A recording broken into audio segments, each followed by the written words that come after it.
I'm Ted. I'm 29, and if you met me today, you'd probably assume I was born into money. I drive a late-model Mercedes, wear tailored suits that actually fit, and own a chain of parking lots scattered across the busiest parts of my city. But I wasn't born into wealth. I was born into entitlement, just not my own. See, my sister Kelsey got that part covered for both of us.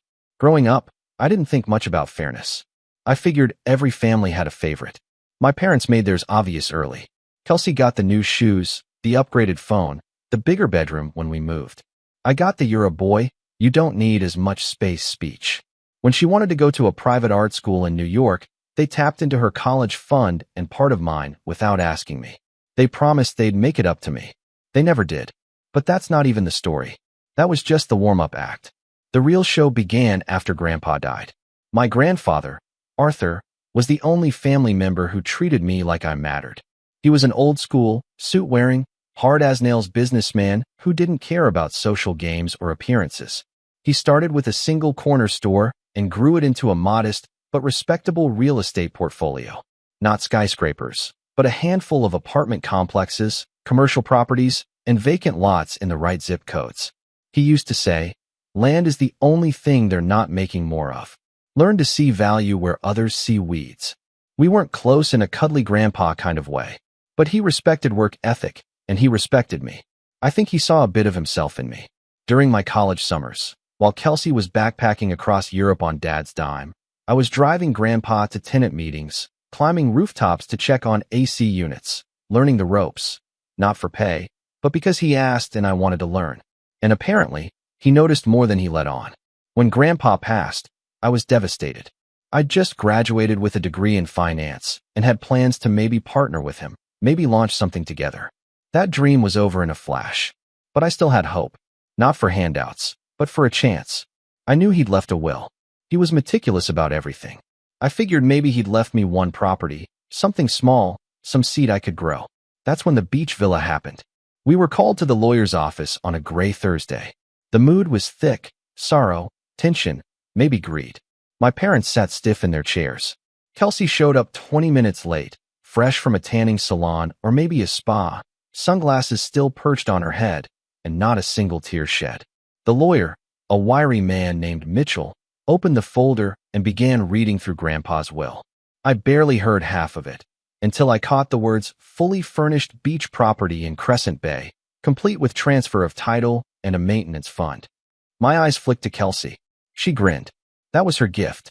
A beachfront villa with wraparound balconies and modern furnishings, smack in one of the most expensive areas on the coast. I'd been there with Grandpa once. It was his retreat, his place to disconnect, but even then, he said it was more investment than escape. It was worth well over $1 million, easily too with the furniture and land. Then Mitchell turned to me, and to my grandson, Theodore. I leaned forward. "I leave parcel 43B on Harbor Row, unfurnished." There was a pause. I blinked. "Wait, that's the empty lot." Mitchell nodded. My mother laughed, actually laughed out loud, and said, "Well, Ted, I guess you get to build something. That'll build character." Kelsey chimed in, smirking. "Hey, maybe you can open a lemonade stand or something." The room chuckled. I didn't. I knew the lot. Harbor Row was a weird, liminal place in the city. 1 block from the upscale downtown district, but still gritty. It was wedged behind a rundown nightclub, bordered on one side by a self-storage facility and on the other by an alley that reeked of garbage water and broken dreams. And it was mine.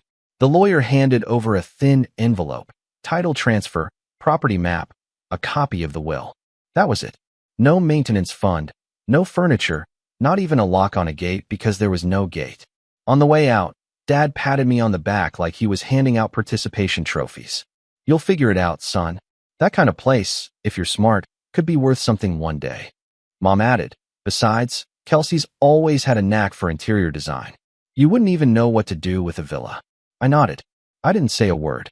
I just stared at the envelope in my hands, then looked at my sister twirling the keys to a multi-million-dollar mansion around her finger like a lollipop. That was the moment I stopped expecting anything from my parents. Love, maybe. Fairness? Never again. I didn't get angry, not right away. I got focused. I went to see the lot the next morning. It was exactly what I expected. Cracked asphalt, weeds punching through concrete, broken glass near the edges. The nightclub next door had a busted neon sign, the kind that hummed and buzzed like a dying fly. There was graffiti on the utility poles, 2 overflowing dumpsters baking in the sun, and a suspicious-looking mattress folded against the back wall. It was, in a word, trash. But it was my trash. I spent the first hour just walking the perimeter. I mapped the sunlight, noted where the shadows fell in the evening, watched the cars pass by, the foot traffic from the nearby bar. I stood in the middle of it and pictured something more, something mine. I didn't have much money saved, but I had enough for permits, a power washer, and a few calls to local contractors. I started small, cleared the lot, power washed the pavement, put up new fencing, installed floodlights, added a kiosk. Then I noticed something interesting. Friday nights, the club's lot overflowed by 9 p.m. Cars were circling, some double parking, some just leaving. That's when it clicked. I added a sign. Event parking, $10 flat rate. The first weekend, I made $480 in cash. The next, over $600. By month 3, I had a second kiosk installed and partnered with a towing company to keep the space clear when needed. I started marketing online, offering parking passes for nearby concerts and events. Then I bought the adjacent alleyway, then the corner plot, then another lot across the street. My trash lot became the seed of something way bigger than I imagined. But my parents didn't notice at first. Why would they? I wasn't posting about it, flaunting it, or inviting them over for grand tours. I was too busy building. It took 3 years, but by 28, I was earning more in passive income from parking than both of them earned in a year combined. Kelsey's villa? It sat mostly empty. She visited maybe twice a year. She rented it out once and got a bad review for mold in the bathroom and broken AC. Last I heard, she couldn't afford the maintenance and stopped paying property tax altogether. Then came the phone call. Dad's voice was firm, but oddly warm. Hey, Ted, your mother and I were talking. We were thinking, maybe it's time we re-evaluated Grandpa's will. I felt my jaw tighten. Re-evaluated. Well, Kelsey's been having a tough time. Property taxes, hurricane insurance, repairs. And, well, your lot, what you've done with it, is quite the business now. I didn't say anything. He continued, it just doesn't seem right that you got such a valuable asset and your sister is struggling. We think maybe the parking business should be a family thing. Shared. That was when the first flash of rage hit. But I didn't explode. I just said, I'll think about it, and hung up. A week later, I got a cease and desist letter. Apparently, my parents had consulted a lawyer and were now claiming that the intent of the will had been misunderstood and that both properties were meant to be shared equally among the children. They were demanding I either split profits or return the lot to the estate for proper redistribution. They picked the wrong son to push, and they had no idea what I'd been preparing behind the scenes. Because what came next wasn't just about lawyers or contracts. It was personal.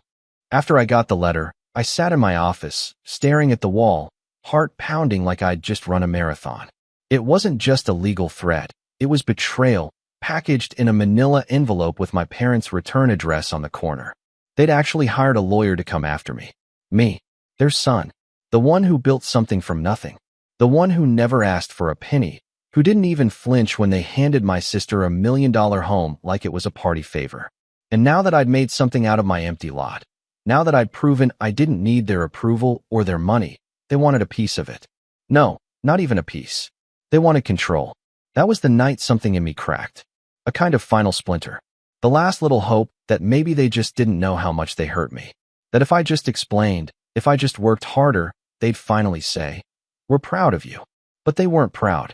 They were threatened. I didn't call them. I didn't yell. I just started documenting everything. Emails, texts, call logs. I pulled the title deed. Took photos of the original documents Grandpa gave me. I called Mitchell, Grandpa's lawyer, and requested a notarized copy of the original will with timestamps. I reviewed the chain of ownership. Clean as a whistle. My name was on every document. Not a trust, not shared, not ambiguous. It was mine. But I knew this wasn't going to be a clean fight. Not with them. 2 days later, Kelsey showed up at my office unannounced. I was reviewing contracts for a new location I was buying when my assistant buzzed me. Ted, there's a woman here. Says she's your sister? My stomach twisted. I hadn't seen her in almost a year. Not since Christmas, when she stormed out after I didn't offer to help her pay her villa's heating bill. I told my assistant to send her in. She walked in like she owned the place. Black sunglasses, a faux fur coat, even though it was barely 50 degrees out, and those platform boots she always wore to look taller. She looked around with a mixture of disbelief and irritation. "This is your office."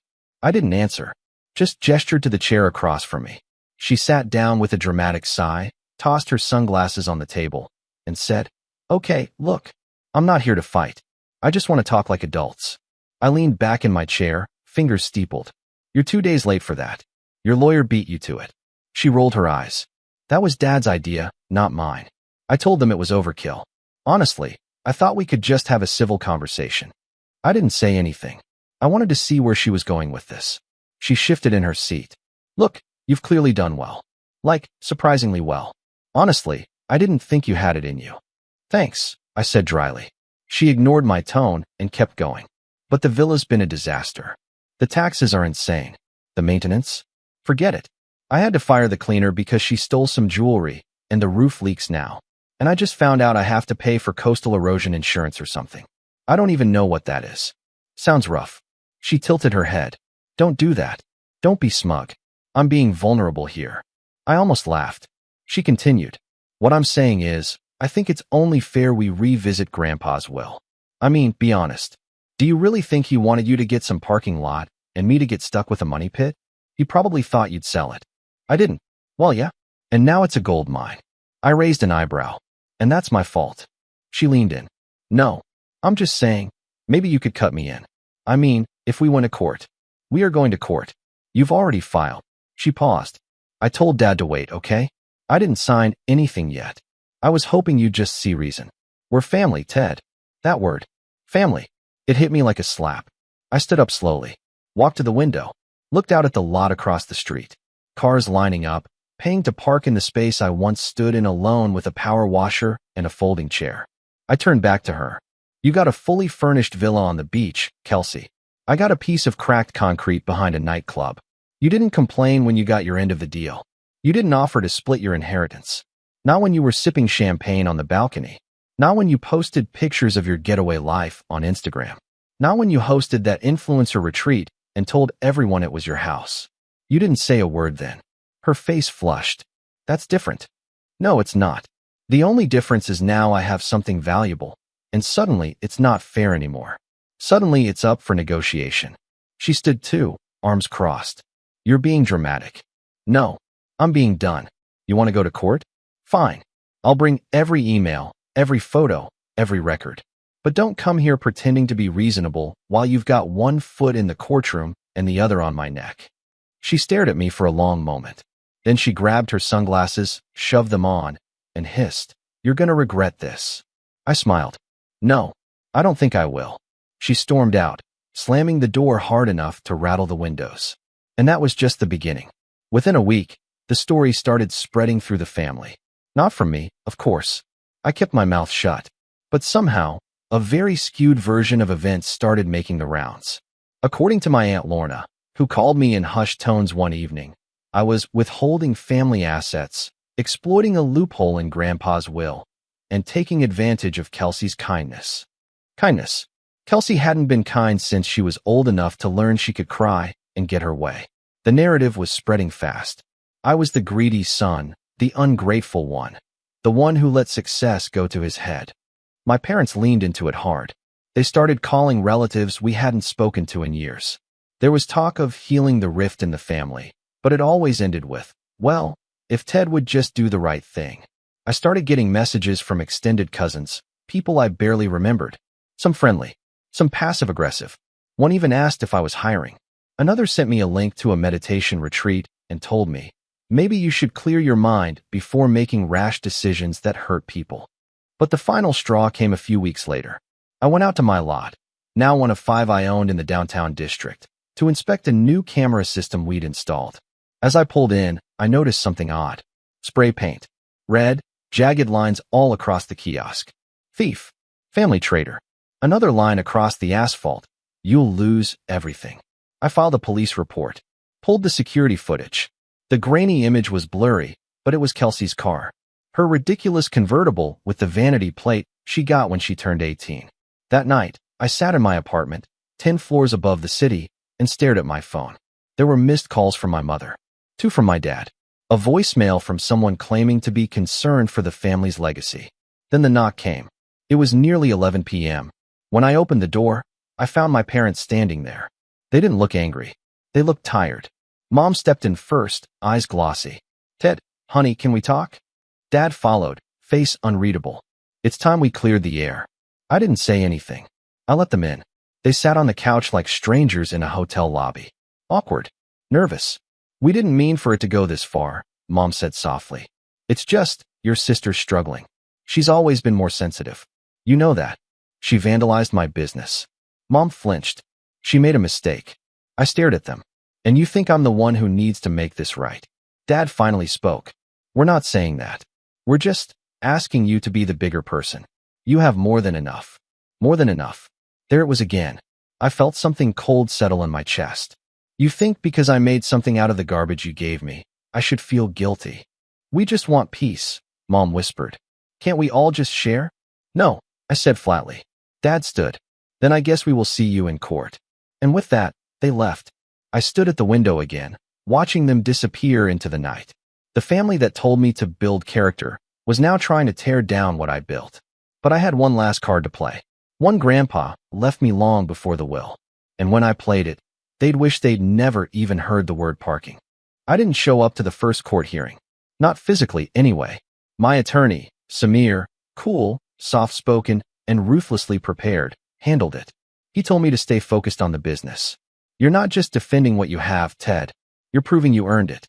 Every invoice, every permit, every minute you spent power washing that lot matters. Let me deal with the circus." I took his advice, mostly because I didn't want to see them, my parents, my sister, sitting in that courtroom with their smug little case file, arguing that they were victims. But even as Samir built the legal defense like a fortress, things outside the courtroom started to fall apart. It began with the city. Apparently, someone had filed a formal complaint that one of my parking lots was violating a new zoning ordinance that hadn't even gone into effect yet. My permits were all in order, but it didn't matter. The inspector showed up unannounced, clipboard in hand, all business. 2 citations. Then 3. Then a warning about future fines if the property remained out of compliance. I knew this game. Someone was pushing behind the scenes. Someone with time, money, and motive. Then came the bank. My main account, used for payroll, maintenance costs, and daily operations, was flagged for suspicious activity. Suddenly, withdrawals were frozen. I called customer service, furious, and got passed from one department to another like a hot potato. Finally, a manager admitted that someone had anonymously reported potential fraud. No details, just enough to trigger a freeze pending investigation. That month, I missed payroll for the first time in 3 years. I called each of my team members personally, explained the situation, promised to cover their pay from my own savings. Most were understanding. A few weren't. My head of operations quit. Then the lot across from City Hall got tagged. Not just graffiti, full-blown destruction. Someone broke the kiosk screen, slashed the tire of the security patrol vehicle, and left a dead raccoon on the lot, right where customers park. It was sick and calculated. I started sleeping with a bat next to my bed. I told myself it was just a rough patch, a storm. But every time I tried to stand back up, something else hit. The news came next. A local community spotlight blog ran a smear piece. Anonymous tip, no sources, accusing me of exploiting my grandfather's legacy, underpaying workers, and bullying my family into silence. They posted an old photo of me at a family dinner, cropped tight, with the caption, "Wealth changes people, sometimes for the worse." I knew exactly who fed them that story. It didn't matter that it wasn't true. People read it. The phone rang less. Some businesses I partnered with started pulling out of contracts. A downtown property I'd been in negotiations to buy suddenly wasn't on the market anymore. And still, I didn't go to court. Samir handled it all, filings, affidavits, countermotions. But the weight of it bled into my everyday life. I was eating less, sleeping less, checking security cameras at 2 a.m. like a paranoid lunatic. There was one night, about a month into the spiral, when I walked to the original Harbor Row lot, alone. No employees. No clipboard. No game face. Just me in a hoodie, hands shoved deep into my pockets, staring at the cracked pavement. I stood where I first power washed that oil-stained ground. I remembered the folding chair. The single customer who paid in crumpled bills that first night. The thrill of making $40 on nothing but hustle. Now the lights were flickering. A few weeds had punched their way back through the cracks. I sat down on the edge of the lot and cried. Not loud, not messy, just a quiet, bitter kind of grief. Not because I lost money, but because I realized how little any of it mattered to the people who were supposed to love me. My success hadn't made them proud. It had made me a target. I felt alone in a way I hadn't since I was a kid. And for a while, I stayed there. In that space between anger and numbness. The fall had happened. The dust hadn't even settled yet. I was still tumbling. But something shifted in that quiet. I looked around, really looked. At the space I'd built. The new kiosk with its shattered screen. The floodlights that still worked. The signage I designed myself. The painted lines I'd commissioned. All of it was still mine. Wounded, maybe, but standing. So was I? The next morning, I fired my assistant. It wasn't personal, but she had leaked information, updates on case filings, payments, even a vendor list. Samir found the evidence buried in a forwarded email. We couldn't prove she was in contact with Kelsey or my parents, but we didn't have to. Trust, once cracked, didn't go back to normal. Then I called my old friend Gabe. Gabe and I had been roommates freshman year. He dropped out to start a digital forensics company. At the time, I thought he was reckless. Turned out, he was just early. I asked him for a favor. Pull everything. My lot cameras, my office cameras, phone logs, email metadata. I want to know who's been leaking, who's been talking to whom, and if there's any pattern to these vandalism incidents. He got to work. In the meantime, I tightened ship. I consolidated my accounts, moved payroll to a new bank, hired a second security company, more discreet, better background checks, started rotating car patrols through the lots at night. I reopened negotiations with the city for a side lot I knew they wanted to rezone for event space. Offered them a steep discount. It got their attention. Most importantly, I went quiet. I stopped posting online. I stopped taking bait from cousins texting me concerned messages. I ignored every call from my mother. I didn't respond to the third, fourth, or fifth cease and desist. Instead, I worked. Repainting the lots. Replacing broken systems. Rehiring smart, loyal staff. No fanfare. Just action. Then Gabe called. I found something, he said, voice low. He sent me a report. My ex-assistant had been emailing someone with a burner address tied to Kelsey's old event planner. More than that, he traced a wire transfer from an account under my mother's name to a shell LLC that paid the fake news blog that ran the smear article. It was all there. Every receipt. Every breadcrumb. And for the first time in weeks, I felt something warm spark in my chest. Not revenge. Clarity. They didn't just try to take what I built. They tried to destroy me to get it. And I wasn't going to let them. So I pivoted. I started working with a PR consultant I'd once helped find parking space for a local art festival. She owed me a favor. I told her everything. Truth only, no spin. We wrote a piece. My story. Titled it, What My Family Taught Me About Ownership, Loyalty, and the Price of Success. We didn't publish it yet, but we would. I moved my court hearing to in person. I wanted to look them in the eye when I told the truth. Meanwhile, I started buying back into the game. The lot next to the nightclub? I leased it to a late-night food truck collective. Tripled the revenue. The alleyway behind that. Bought it, paved it, and turned it into a private event valet space. The city lot I offered at a discount. They signed the deal. The zoning violations? All dismissed. Samir had filed an appeal with evidence that the complainant, an anonymous neighbor, shared an IP address with a device tied to my dad's company laptop. I was rebuilding. Stronger. Smarter. Sharper. And they had no idea what was coming. But there was still one moment. One person I hadn't faced yet. Grandpa. Not literally, of course. He was gone. But he left something behind. Something I hadn't touched.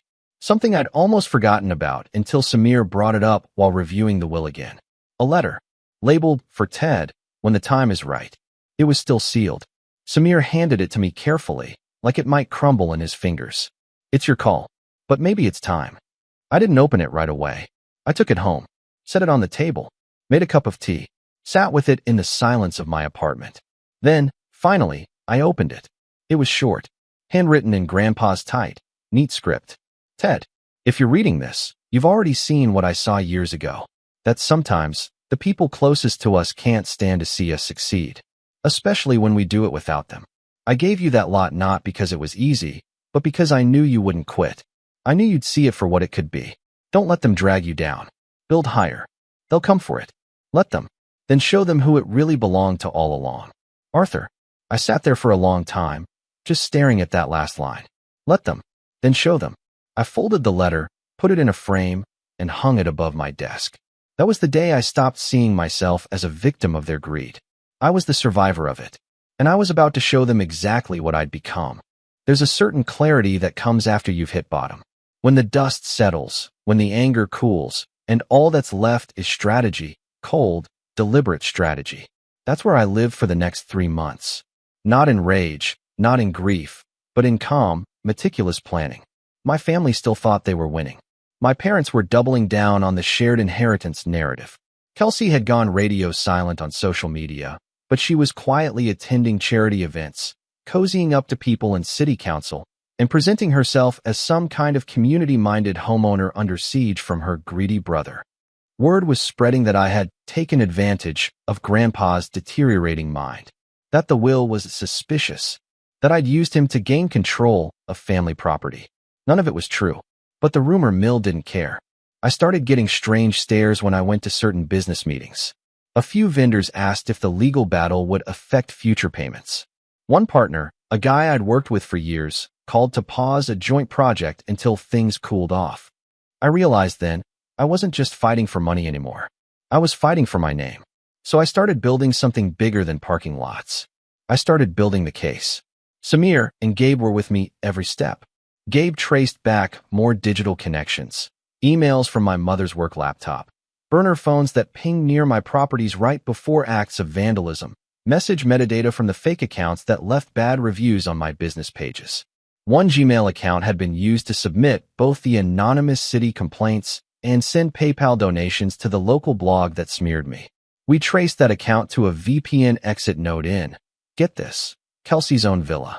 The same one she claimed she couldn't afford to keep maintained. Samir was practically drooling. This is malicious defamation. Coordinated interference with your business. We're not just playing defense anymore, Ted. We're going on the attack. I nodded, but I wasn't ready to strike. Not yet. There was one more piece to gather. See, while the legal side was crucial, what I needed was public leverage. I needed people to know the truth, but not in a he said/she said way. I needed to show them. So I called up Jamie. Jamie had been a client years ago, a documentary videographer who needed parking for a shoot downtown. She'd since built a strong YouTube channel, focused on urban development, city corruption, and business underdogs. When I explained my story, the real story, she was instantly hooked. Let me film it, she said. Not just a sit-down interview. I want footage, documentation, timelines. Let's walk the lots. Let's show the journey. So we did. Over several weekends, she followed me through every location. She interviewed old employees, pulled archive footage, even visited the city records office and caught on camera the exact zoning codes I'd been falsely accused of violating. She titled the video, "I built a business from nothing. Now my family wants to steal it." We didn't post it yet. I told her to hold until the moment was right. In the meantime, I made sure all the puzzle pieces were ready. Here's what I gathered. Legal documents. Will, title deeds, notarized letters, timestamps. All clean. Digital evidence, metadata, burner accounts, financial trails. Security footage, high-res video of Kelsey's car near the vandalism site. Footage of her at a city planning meeting days before the anonymous zoning complaint. Witnesses, 3 employees who overheard calls from my ex-assistant discussing family revenge. One even had a voice memo she recorded when things got weird. Paper trail, bank freezes, fake business complaints, fake negative reviews, all with timestamps matching family activity. And then, finally, the bonus round. The tax records. You remember the beachfront villa? The one that Kelsey got stuck with? Turns out, she hadn't been paying her property taxes for nearly 2 years. It was sitting on the edge of tax lien foreclosure. Samir pulled the records. She's not just lying about the hardship, he said. She's losing the house. And she knows it. That was the real reason they came after me. They thought if they could shake me hard enough, legally or emotionally. I'd either fold, pay them off, or hand over a share of the business just to make the noise stop. They didn't expect me to rebuild, and they sure didn't expect me to prepare counteroffensive firepower. But there was one last chess piece I hadn't moved yet. Grandpa's old lawyer, Mitchell. He'd been keeping quiet, trying to stay neutral. But I asked him for a coffee. Just one conversation. We met at an old cafe near the courthouse. Mitchell was still wearing the same three-piece suit I remembered from the will reading. He had this careful way of speaking, as if every sentence was a contract. "You've been through a lot, Ted," he said, stirring sugar into his tea. "You've seen some of it," I replied. He nodded. "Arthur always said you had steel in you." "Quiet steel." I looked him in the eye. "I need to know something. Did Grandpa ever mention them? My parents? My sister? Did he suspect they'd come after me?" Mitchell paused, then reached into his briefcase. He pulled out a folder. "I never showed this before because it wasn't legally required. But your grandfather was thorough. He wrote supplements to the will. Not binding addendums, just personal notes. For context, he handed me one of the pages. It was a letter addressed to Mitchell. If they try to take it from Ted, remind them what I said. I gave him the land so he'd learn to build. If he builds something great, it's because he earned it, not because I gave him something valuable. If anyone says otherwise, they weren't paying attention." Below it, a scribbled postscript. "P.S. If Kelsey complains, remind her that I offered her the Harbor Row lot first." She said, "That rat trap? Gross. No thanks." I blinked. "Wait, what?" Mitchell smiled faintly. "She didn't want it. You were the second choice. But once she got her villa, she felt like she'd won. Until you made that rat trap profitable. It was the missing piece. Not only had Grandpa intentionally given me the harder gift, he had offered it to Kelsey first. She rejected it. That detail changed everything. Suddenly, this wasn't just about ownership. It was about choice. I left that meeting feeling lighter than I had in weeks. And on the walk back, something clicked. It was time. I called Jamie.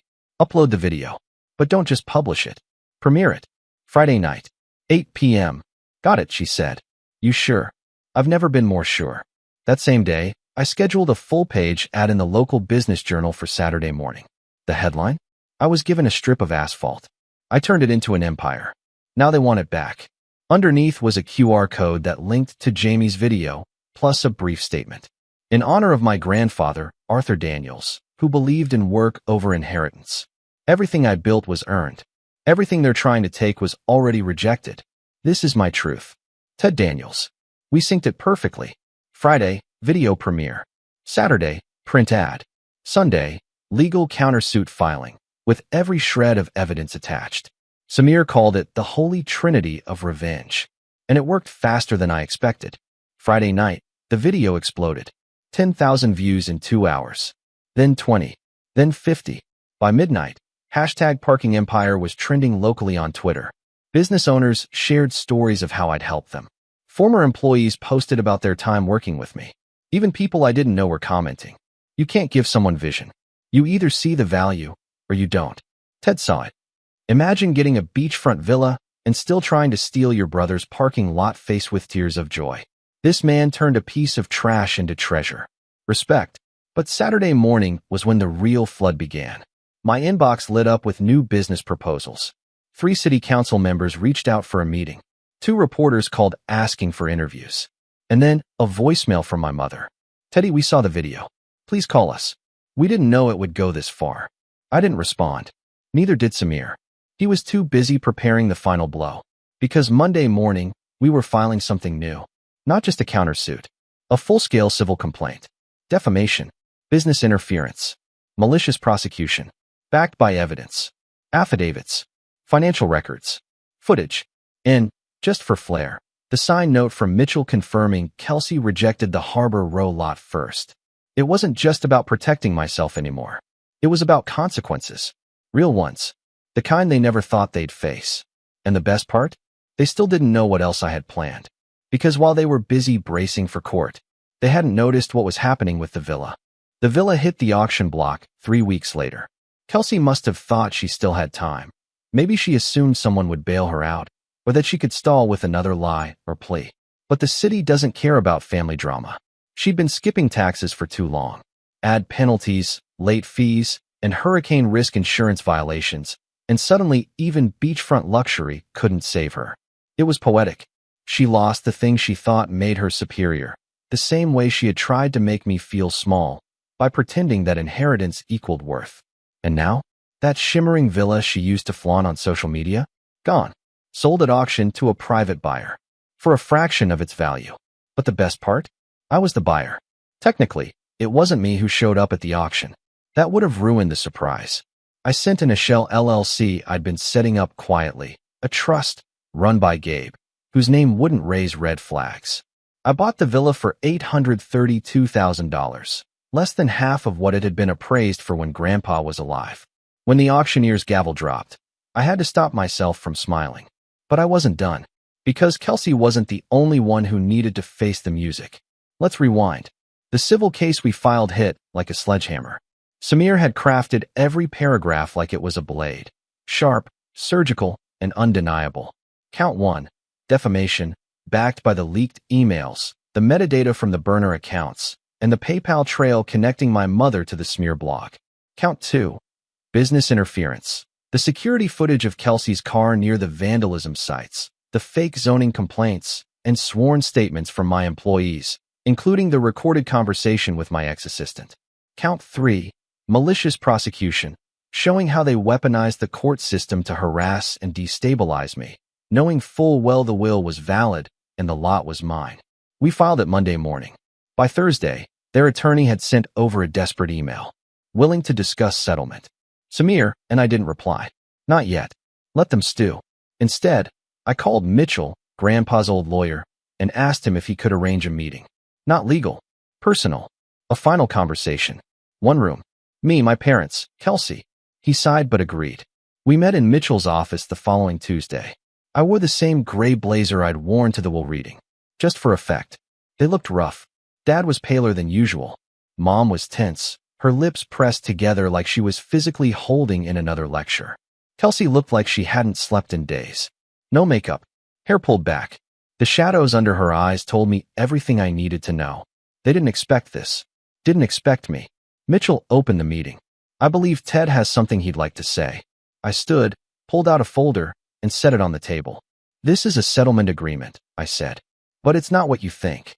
Their lawyer, a jittery man in an oversized suit, leaned forward.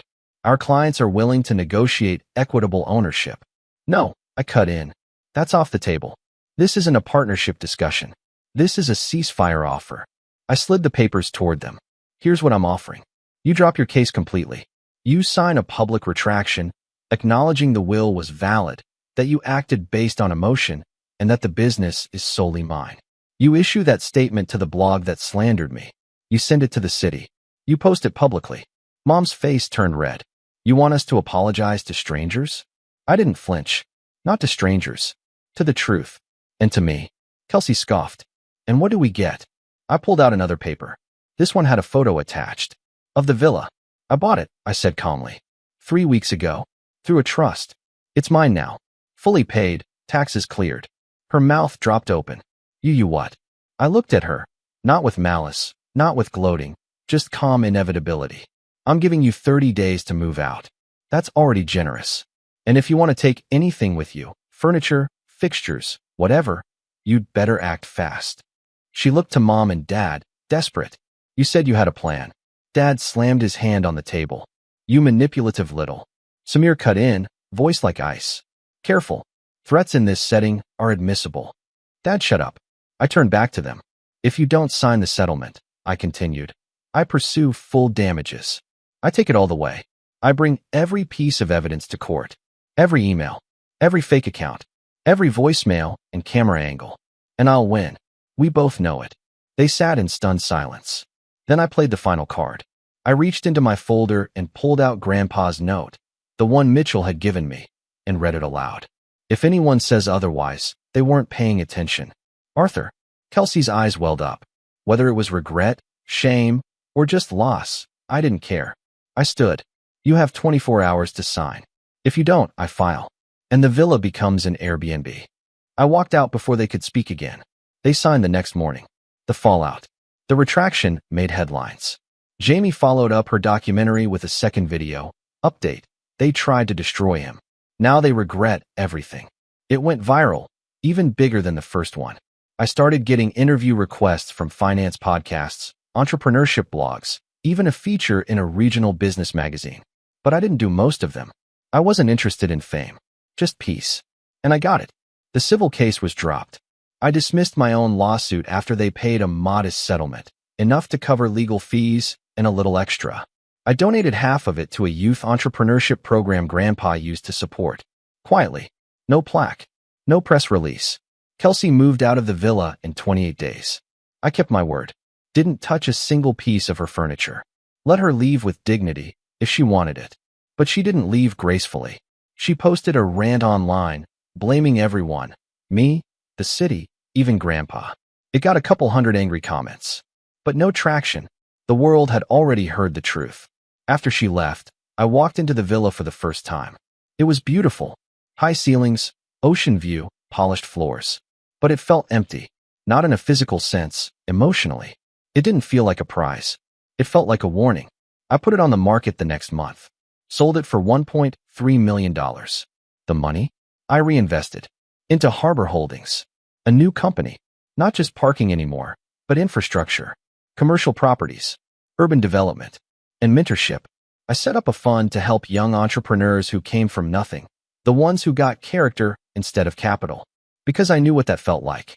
As for my parents, we haven't spoken since the signing. They sent a birthday card this year. It was blank. And honestly, that suited me fine. Sometimes silence is the only apology they're capable of. And that's okay, because I don't need their approval anymore. I built something real, and I kept it. They gave me a strip of pavement. I gave myself an empire. That was always the difference. They waited for things to be handed to them. I just got to work.